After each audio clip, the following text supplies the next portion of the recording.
কদিমান নবী সাল্লাল্লাহু আলাইহি ওয়াসাল্লাম আল মাদিনাতা, নবী করিম সাল্লাল্লাহু আলাইহি ওয়াসাল্লাম মক্কা থেকে মদিনায় হিজরত করেছেন।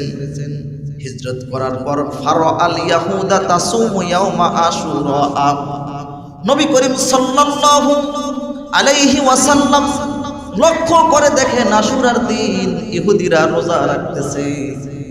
নবী করিম সাল্লাল্লাহু আলাইহি ওয়াসাল্লাম বললেন, মাহাদা, এ ব্যাপারটা কি, তোমরা কেন রোজা রাখো?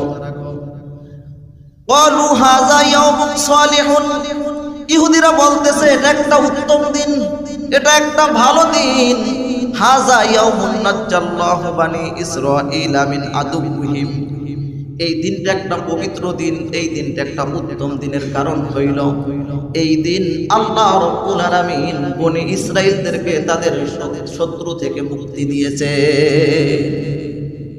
এই দিনে বনি ইসরাঈলদেরকে তাদের শত্রুদের থেকে মুক্তি দিয়েছেন। একটু আগে যে ইতিহাস বললাম মুসা এবং ফিরআউন, আল্লাহ রাব্বুল আলামিন এই দিন ফিরআউনের কবল থেকে হযরতে মুসা আলাইহিস সালাতু ওয়াস সালামকে বিজয় দান করেছেন।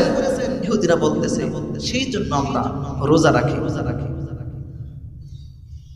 ফাসামাহু মুসা, ইহুদিরা বলতেছে এই দিন হযরত মুসা আলাইহিস সালাতু ওয়াস সালাম রোজা রেখেছেন, এই জন্য আমরাও এই দিন রোজা রাখি। বিশ্ব নবী সাল্লাল্লাহু আলাইহি ওয়াসাল্লাম বলেন, ওয়ালা ফাআনা আহাক্কু বিমুসা মিনকুম, আমি তোমাদের অপেক্ষা মুসার অধিক নিকটবর্তী। ফাসামাহু, আশুরার দিন নবী করিম সাল্লাল্লাহু আলাইহি ওয়াসাল্লাম রোজা রেখেছেন। ওয়া আমারা বিসিয়ামিহি, নবী করিম সাল্লাল্লাহু আলাইহি ওয়াসাল্লাম নিজেও রোজা রেখেছেন এবং তামাম পৃথিবীর মানুষগুলোকে আশুরার দিন রোজা রাখার জন্য নির্দেশ দিয়েছেন। জোরে বলুন সুবহানাল্লাহ। নবী করিম সাল্লাল্লাহু আলাইহি ওয়াসাল্লাম বলেন, আগামী বছর যদি আমি বেঁচে থাকি